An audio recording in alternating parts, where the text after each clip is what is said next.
कक्षा 9वीं के सभी विद्यार्थियों, अब होगी आपकी बल्ले बल्ले, क्योंकि आज अपन वार्षिक परीक्षा का पेपर समझेंगे। जी हाँ, एनुअल एग्जाम का पेपर समझने वाले हैं। किस तरह का आएगा देख लीजिए।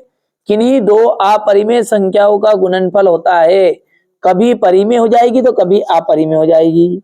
ठीक है, शून्य बहुपद की घात होती है, शून्य बहुपद की घात परिभाषित नहीं होती है।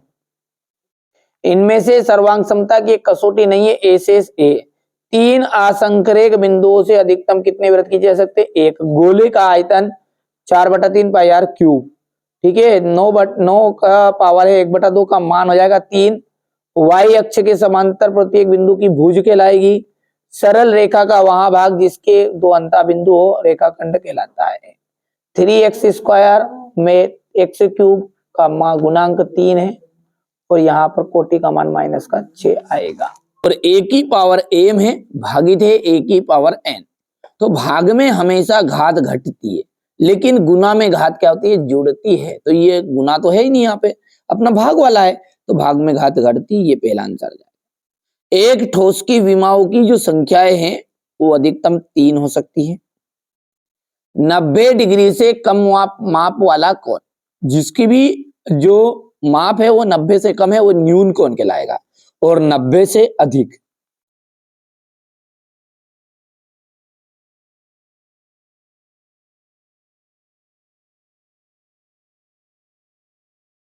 90 से अधिक वाला क्या कहलाएगा? अधिक कोण कहलाएगा। और 90 वाला क्या कहलाएगा? आपका सम कोण कहलाएगा।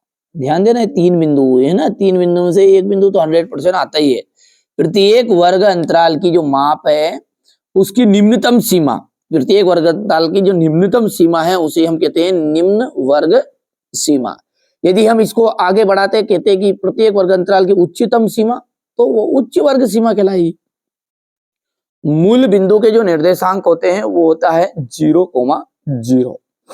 रेखाएं प्रतिच्छेदी हो, ठीक है, रेखाएं जब प्रतिच्छेदी हो तो आदित्य हल होता है।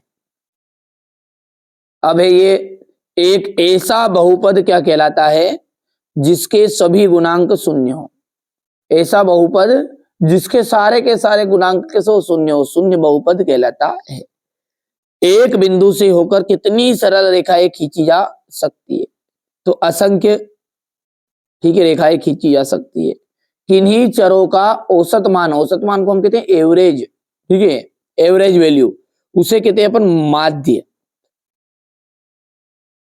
और बिंदु 3,-2 किस चतुर्थांश में स्थित है? तो भैया यदि दोनों प्लस रहते तो पहला, दोनों ही माइनस के रहते तो दूसरा, आगे वाला माइनस रहता और पीछे वाला प्लस रहता तो तीसरा। अब लेकिन यहां पर पहला प्लस है, पीछे माइनस है, तो चौथा चतुर्थांश होगा, चतुर्थ बोलते हैं। यहां पर x इक्वल 2 है, y इक्वल 1 है, जो समीकरण दिया है आपको है 2x + 3y = k का ऐसा मान ज्ञात कीजिए जो k का मान हो। ठीक है, तो भैया यहां पर अपन क्या करेंगे, x की जगह पे तो 2 लिख दिया, 2 × 2, y की जगह पे 1 लिख दिया, 3 × 3, 2 × 2 = 4 और 3 × 3 4 3 7। दो चरों वाला एक रेखिक समीकरण का उदाहरण अपने को देना है, तो ये ax + by + c = 0 हो जाएगा। बिंदु 0,3 तृतीय चतुर्थांश में स्थित है। तो भैया ये गलत है क्योंकि ये प्रथम चतुर्थांश का आंसर है। दूसरा आपका असत्य रहेगा। तीसरे की बात करें हम तो समद्विबाहु त्रिभुज के तीनों कोण बराबर होते हैं। नाम क्या है? समद्विबाहु, दो भुजाएं बराबर हो, ठीक है। समलंब चतुर्भुज की सम्मुख भुजाएं समांतर होती है, असत्य है।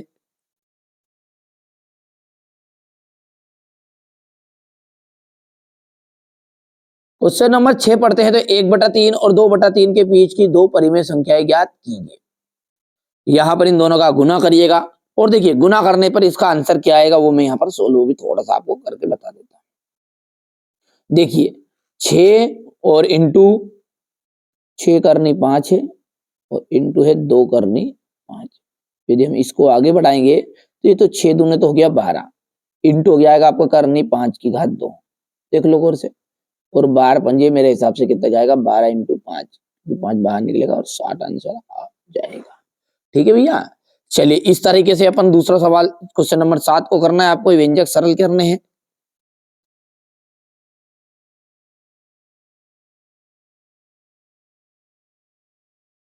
सारे के सारे क्वेश्चन है ना मैं अगले वीडियो में आपको सोल्व कराऊंगा, है ना। आप तो बिल्कुल निश्चिंत रहिएगा, बढ़िया से कंप्लीट करिएगा, जो चीजें बता रहे हैं ना उनको करो आप तो कंप्लीट बस है अच्छे से।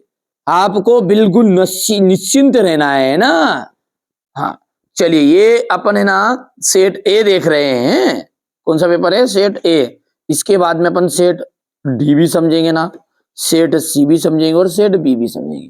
4 पेपर है और इसके अतिरिक्त भी यदि जरूरत लगेगी तो 2 पेपर और प्रोवाइड कराऊंगा। अच्छे से आप तो तैयारी करिए, है ना। ये 4 पेपर में ही आपका सब कुछ छिपा हुआ रहेगा, यानी इसी में से आपका आएगा 100% श्योर है। प्रश्न नंबर ये 13 हो गया है, 14 हो गया, 15 आयत के 2 गुण लिखिएगा। क्वेश्चन नंबर 17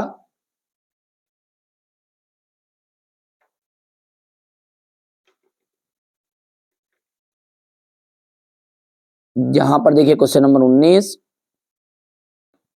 ये क्वेश्चन नंबर 20, 21, 22 और ये 23। टोटल 23 प्रश्न आपके यहाँ पर हैं। ठीक है, तो ये मैंने क्लास 9th का मैथ्स का आपको पेपर बताया है। ठीक है, आप तो बढ़िया से